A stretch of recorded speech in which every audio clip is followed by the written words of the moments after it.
রাজ্য জুড়ে বিজেপির সাফল্য, পাশাপাশি পশ্চিম বর্ধমান জেলায় 9টি বিধানসভা কেন্দ্রের বিজেপি জয়লাভ করেছে। সরকার গঠন করতে চলেছে ভারতীয় জনতা পার্টি।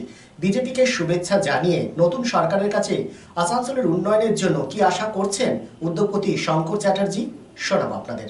বাবু, আপনি প্রয়াত বুলু চ্যাটার্জির পুত্র। এই শিল্পাঞ্চলে বুলুদার একটা অবদান ছিল আর্থ সামাজিক সোশিও ইকোনমি ইনফ্রাস্ট্রাকচার ডেভেলপমেন্টের ক্ষেত্রে। তার একটা ভিশন ছিল। আপনি তার উত্তরাধিকারী সূত্রে একদিকে ব্যবসায়িক প্রতিষ্ঠানের সাথে যুক্ত, আপনি একটা বিশাল কর্মযোগ্য, বহু লোকের রুটি রুজির ব্যবস্থা করেছেন, পাশাপাশি আপনার একটা সামাজিক দৃষ্টিভঙ্গি আছে।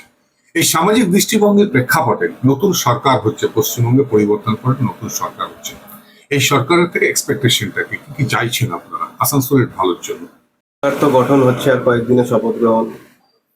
আর কালকে রেজাল্টে আমরা দেখলাম যে পুরো পশ্চিমবঙ্গের এবছর ভোটিং টার্ন অ্যারাউন্ড অ্যাভারেজে অ্যারাউন্ড 90% হয়েছে দুটো ফেজ মিলিয়ে।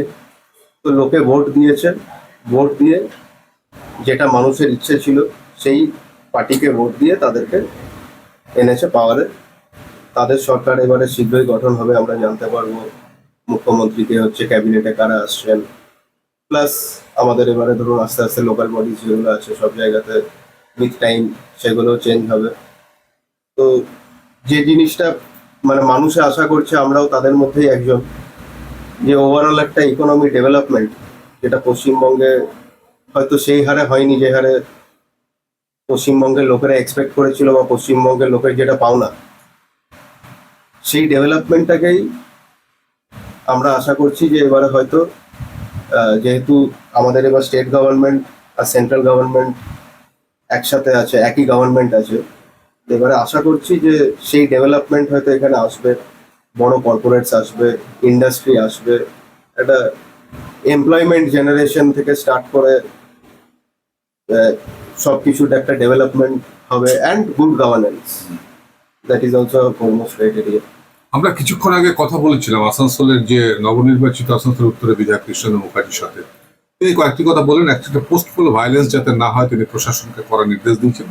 সেকেন্ড, তিনি বললেন যে ফুটপাথ সমস্যা এবং যানজট সমস্যাটাকে তিনি দ্রুত দক্ষতার সাথে দেখবেন এবং সংশ্লিষ্ট মহলের সাথে কথা বলবেন। এবং তিনি আরো বললেন যে মন্দির মসজিদ বিতর্কে কোনো রকম রাগঢাক না করে তিনি বললেন যদি মন্দির বন্ধ থাকে সেই মন্দিরগুলোকে নিশ্চয়ই খুলতে হবে, এটা সনাতনী প্রথা। অর্থাৎ তিনি একটা বার্তা দিতে চাইছেন আসানসোলটাকে একটা সুন্দর সংস্কৃতির মধ্য দিয়ে নেওয়ার জন্য। এই বিষয়টাকে কিভাবে দেখছেন? উনি যে ওনার প্রেস কনফারেন্স আমিও কিছুক্ষণ আগে দেখলাম, উনি যেসব কথাবার্তাগুলো বা যে টপিকগুলোকে ধরে তুলেছেন সেগুলো ডে টু ডে আমরা যে প্রবলেম ফেস করছি সেই জিনিসটাকেই উনিও ধরেছেন। উনিও তো আসানসোলের মানে আসানসোলের ভূমিপুত্র, এখানেই জন্ম, তো আসানসোলকে উনিও আমরা যতটা ভালো করে চিনি ততটাই ভালো করে উনি চেনেন। আর ডে টু ডে আমরা যে প্রবলেম ফেস করছি উনিও সেই প্রবলেমগুলোকে ফেস করছেন। তো খুব ভালো লাগলো যে সেই প্রবলেমগুলোকে তিনি উঠিয়েছেন, আর সেটা নিয়ে ভাবনা চিন্তা অলরেডি স্টার্ট করে দিয়েছেন, বা হয়তো আগে থেকেই ভাবনা চিন্তা করেছিলেন যে আমি যদি কখনো সুযোগ পাই এইসব জিনিসগুলোকে ঠিক করব। ফুটপাতের সমস্যা তো আমরা মানে ফেস করেই এসেছি, অনেকবার চেষ্টা করা হয়েছে ফুটপাত সরানোর, কোনো কারণে হয়নি। এবারে যদি সেই জিনিসগুলোকে আমাদের এখানের যিনি এমএলএ তিনি যদি ওইগুলোকে নিজে পার্সোনালি ঠিক করতে পারেন, তো তাহলে আমরা সবাই ওনাকে নিজেদের হার্ট থেকে ধন্যবাদ জানাবো। চন্দ্রবাবু, পশ্চিম বর্ধমান জেলায় 9 জনে বিজেপির বিধায়ক হয়েছেন, বিরোধী শূন্য কার্যত। প্রধানমন্ত্রী নরেন্দ্র মোদী বলেছিলেন যে বিকাশের স্বার্থে আমাদেরকে ভোট দিন। সেই বিকাশের স্বার্থে আসানসোলের বুকে জিটি রোড বাদ দিয়ে এসবি গড়াই রোড বাদ দিয়ে বিকল্প সুবিধা হচ্ছে সাধারণ মানুষকে। 60 ফুট বাইপাস রাস্তার একটা পরিকল্পনা হয়েছিল, সেটা এখন বিষবাহু চলে। গভর্নরের কাছে কি এটা আশা করছেন যে এটাকে নতুন করে করা হোক, এই চাইছেন কি? এটা দেখুন, একটা জিনিস আমরা জানি, বিং আ লেম্যান বা কমন ম্যান বা সিটিজেন অফ ইন্ডিয়া, যে দেখেছি যখন যখন বিজেপির সরকার যেখানে এসছে সেখানে রোড অ্যান্ড ট্রান্সপোর্টেশনের একটা ম্যাসিভ ডেভেলপমেন্ট হয়েছে। সেটা আপনি লাস্ট মানে সিন্স 2014 থেকে অল ওভার ইন্ডিয়ার এনএইচ দেখুন, বা তার আগে যখন বাজপেয়ীজি ছিলেন তার আমলে যখন ন্যাশনাল হাইওয়েগুলো তৈরি হয়েছিল, বা তাছাড়াও ধরুন অন্যান্য যেসব রাজ্যে যাচ্ছি সেখানেও দেখছি রাস্তাঘাট ভালো। তো খুব মানে আশা করা যায় যে আসানসোলে একটা অল্টারনেটিভ রাস্তা, যেটা খুব দরকার, কারণ আসানসোল কলকাতার পরে আসানসোল হচ্ছে ওয়েস্ট বেঙ্গলের সব থেকে বড় কর্পোরেশন, আর আমাদের ওয়েস্ট বেঙ্গলের ইকোনমির একটা মেজর কন্ট্রিবিউশন আসানসোল থেকে যায়। সেই জায়গায় দাঁড়িয়ে আসানসোলকে তো দেখা উচিত, স্টেট গভর্নমেন্টেরও দেখা উচিত, বা সব জায়গা থেকেই যে যদি আমাদের রাস্তা বাড়ে, রোড চওড়া হয়, অটোমেটিক্যালি আরো বাইরে থেকে লোক আসবে, কাজ করতে লোক আসবে, বড় বড় কোম্পানিরা এখানে আসবে। যদি মেন একটা জিনিস যে কোনো জায়গায় রোড আর কমিউনিকেশন যদি ভালো হয়, তো সেই জায়গাতে তো অটোমেটিক্যালি আরো জিনিস তার সাথে অ্যাটাচ যেগুলো আছে সেগুলো চলেই আসবে। তো আশা করা যায় এটা আমরা আমাদের চেম্বার থেকে বলুন, চেম্বার অফ কমার্স থেকে যেখান থেকে হোক, আমরাও আমাদের একটা রিটেন সাবমিশন মানে আমরাও চেম্বারকে বলবো যে দেওয়া হোক, যে এইবারে এই ম্যাটারটাকে একটু সিরিয়াসলি নিয়ে দেখা যাক কি হয়।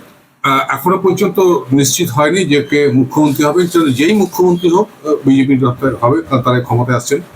আসানসোলে ইন্ডাস্ট্রিয়ালাইজেশনের ক্ষেত্রে, শিল্পায়নের ক্ষেত্রে কোনো বিশেষ পরিকল্পনা, যেটা আপনি বলছিলেন বণিক সংগঠনের পক্ষ থেকে কি প্রস্তাব রাখবেন?